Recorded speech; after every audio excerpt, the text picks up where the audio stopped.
Ok. Coucou tout le monde et bienvenue à ma nouvelle vidéo. Aujourd'hui, je suis avec Yasmine et on va parler de notre parcours à l'UTC et pourquoi on a choisi de faire des études en ingénierie. Tout ça de façon très chill, évidemment. Avec une petite tisane.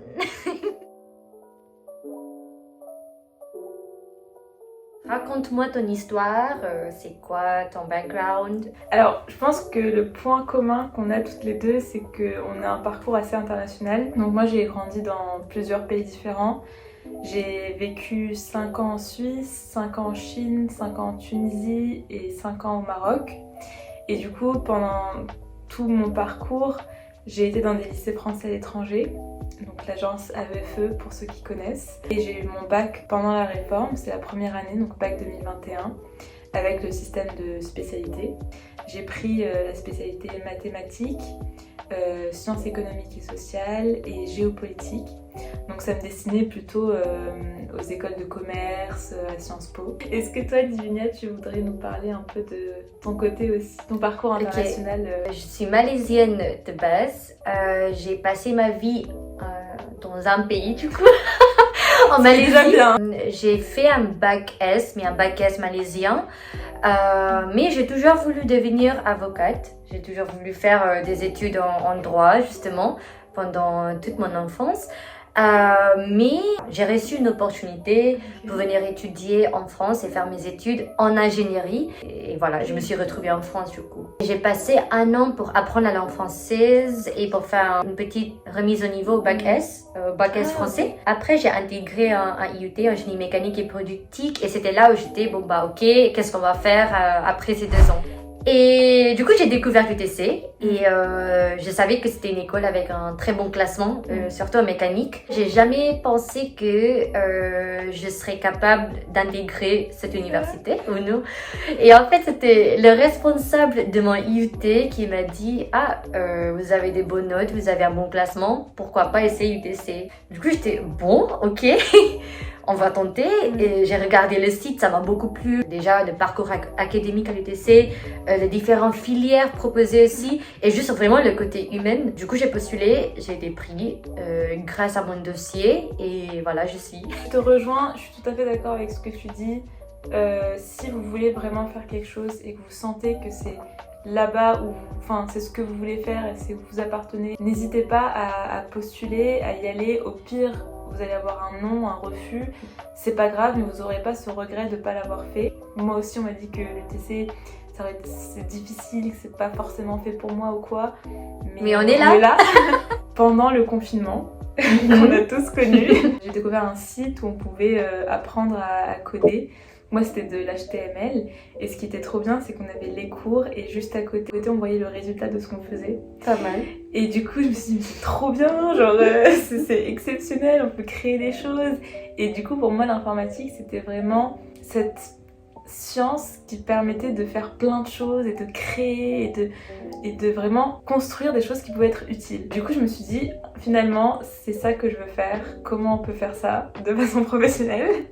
Du coup, j'ai vu qu'on pouvait faire des écoles d'ingénierie, mais comme j'avais ce côté sciences humaines qui me plaisait énormément, et du coup, je voulais quelque chose qui puisse faire les deux. En cherchant un peu plus, vraiment en fouillant, j'ai trouvé le cursus Humanité et Technologie, donc UTEC. Pourquoi l'UTC? Pourquoi l'UTC? Alors, comme toi aussi, j'ai toujours eu ce côté humain. À l'UTC, il met beaucoup l'accent sur ce côté humain avec des enseignements TSH. Tu peux apprendre de l'économie, des droits un peu, enfin de théâtre, vraiment tout. Je savais aussi qu'il y avait une vie associative qui était très très riche. Et comme c'est une école d'ingénieur qui est bien classée, je pense que pour moi, c'était vraiment la combinaison parfaite. C'est vrai qu'on n'en parle pas beaucoup, mais la vie associative à l'UTC est géniale. Excellente. Alors, venant d'un lycée français à l'étranger, pour intégrer n'importe quelle école post-bac, enfin, la majorité, il fallait postuler sur Parcoursup. Donc il faut d'abord choisir l'UTC et ensuite on choisit UTEC. Il faut rentrer tout ce qui est lettre de motivation. Et ensuite, il y a 3 questions spécifique UTEC. Je sais pas si ça change chaque année, mais en tout cas c'était pourquoi UTEC, comment est-ce qu'on pense les sciences humaines, enfin quel est le rôle des sciences humaines et pourquoi est-ce qu'on aimerait continuer à en faire. Et on est convoqué à un entretien qui, pour moi, a duré 45 minutes, 1 heure. Waouh. C'était avec le responsable du cursus, donc Monsieur Salzman, qui est génial. Ça peut être aussi avec un professeur du cursus, ça dépend. C'est vraiment un entretien de personnalité, de motivation, voir si on est là pour les bonnes raisons, si on sait ce que c'est, si on est prêt à s'investir. Ensuite, on nous demande de préparer une dissertation sur un sujet. Ok. Dissertation, enfin, je dis ça comme ça, mais c'est une sorte de commentaire d'un sujet qui est en rapport avec UTEC et y apporter un regard un peu UTEC, essayer de voir ce que ça implique. Moi j'avais choisi la puce qui était développée par Neuralink, l'entreprise d'Elon Musk.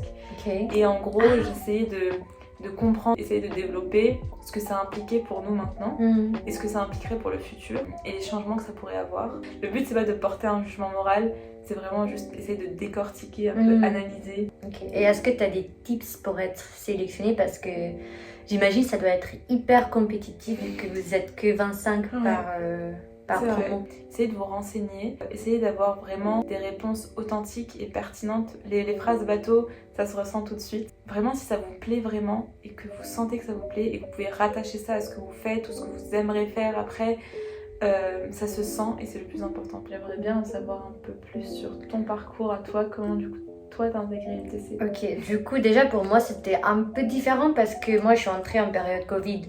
Du coup, j'avais pas les entretiens classiques et tout. Normalement, je sais qu'il y a un entretien avec le psychologue. Oui. Et c'est un entretien personnalité. J'ai dû remplir un questionnaire avec toutes ces questions typiques entretien personnalité. Et après, j'ai dû écrire une petite rédaction sur un sujet scientifique aussi. Mais je pense que quand tu entres à l'UTC en branche, ce qui est le plus important, c'est ton dossier. Et du coup, pour moi, j'ai fait un DUT avant. Il fallait un bon classement, il fallait des bonnes notes pour pouvoir intégrer l'UTC. Et après, l'entretien, c'est vraiment juste pour savoir si tu es motivé et voilà. L'UTC normal, c'est en 2 ans de prépa intégrée et ensuite 3 ans cycle d'ingénieur où on se spécialise dans un domaine en particulier. UTEC c'est différent, c'est 3 ans puis 2 ans de spécialisation. 3 ans où en fait on a un peu plus de sciences humaines et sociales. On a des cours spéciaux, spécifiques UTEC et aussi on est en plus petit nombre, on est 25 par promo. Alors que les promos classiques à l'UTC, ils sont à 100. Et du coup, ça veut dire qu'à la fin des 5 ans, tu auras aussi le diplôme d'ingénieur, c'est le même diplôme. C'est exactement le même diplôme d'ingénieur. Il me semble que c'est même pas mentionné sur le diplôme, enfin il n'y a vraiment pas de différence. L'idée c'est de savoir ce qu'on veut un peu plus tôt, commencer à se spécialiser plus tôt que les autres, pour justement avoir la possibilité de faire plus de sciences humaines tout en ayant les crédits nécessaires pour ensuite intégrer la branche qui nous intéresse. Moi, en l'occurrence, j'aimerais faire de l'informatique. On a le recul nécessaire, on a une culture sur la technique qui est différente, puisque le but de UTEC, grossièrement, c'est ok, on est des ingénieurs, on a les compétences techniques pour créer certaines choses, pour contribuer dans l'industrie. Et quel est vraiment l'impact de ce qu'on fait? Réfléchir sur l'impact de ce qu'on fait, l'influence des techniques, et vraiment ces techniques au sens large, les objets qui nous entourent. Penser la technique dans la société, pas juste la technique isolée du monde. Et du coup, moi je voulais faire génie informatique, donc depuis que je suis là, je fais surtout des cours de maths et d'info. L'année prochaine, normalement, je commence en génie informatique. Et toi, c'est quoi ton parcours à l'UTC? J'ai intégré l'UTC en branche, du coup je suis entrée en 3e année. J'ai commencé avec des matières mécaniques, scientifiques on va dire. Et c'était après mon stage de césure que j'ai choisi ma filière. C'était du coup le design industriel. Et du coup là je suis déjà en dernier semestre où j'ai terminé ma spécialisation. J'ai terminé les matières scientifiques. Et du coup ce que je fais maintenant c'est plutôt gestion projet, qualité industrielle, analyse de la valeur, tout ce qui est management, parce que j'aimerais bien pouvoir approfondir ce côté un peu managérial et mes connaissances sur l'industrie et comment ça fonctionne. Fun fact, avec Divinia, on s'est rencontrés à un cours qu'on a en commun ce semestre, parce qu'à l'UTC, c'est pas des cours par niveau, c'est des cours par matière qu'on choisit. Et donc on peut se retrouver avec des classes où par exemple Divinia est en fin de cursus, moi je suis en début de cursus, mais on le fait quand même ensemble. Oui, ce qui est cool à l'UTC aussi, tu peux faire des matières où tu es avec d'autres étudiants d'autres filières. Du coup, par exemple, tu peux travailler sur un projet en ayant des étudiants de génie mécanique et aussi des génies biologiques et génie informatique. Du coup, tu as vraiment la possibilité d'explorer un sujet en ayant d'autres points de vue et je pense que ça c'est super important. Ce que tu aimerais faire après ton parcours à l'UTC? Comme je suis déjà en dernière année, donc je cherche mon stage de fin d'études pour l'année prochaine. Je sais que je suis quelqu'un qui a besoin d'être dans genre le monde technique et le monde humain. Et du coup, je cherche de travailler dans ce milieu où ça va me permettre vraiment d'être en communication avec ces deux différentes équipes. Par exemple, un chef de projet ou un chef de produit pour pouvoir développer des différents produits. Et je dis ça parce que j'avais fait mon stage de césure dans ce domaine et ça m'a beaucoup plu.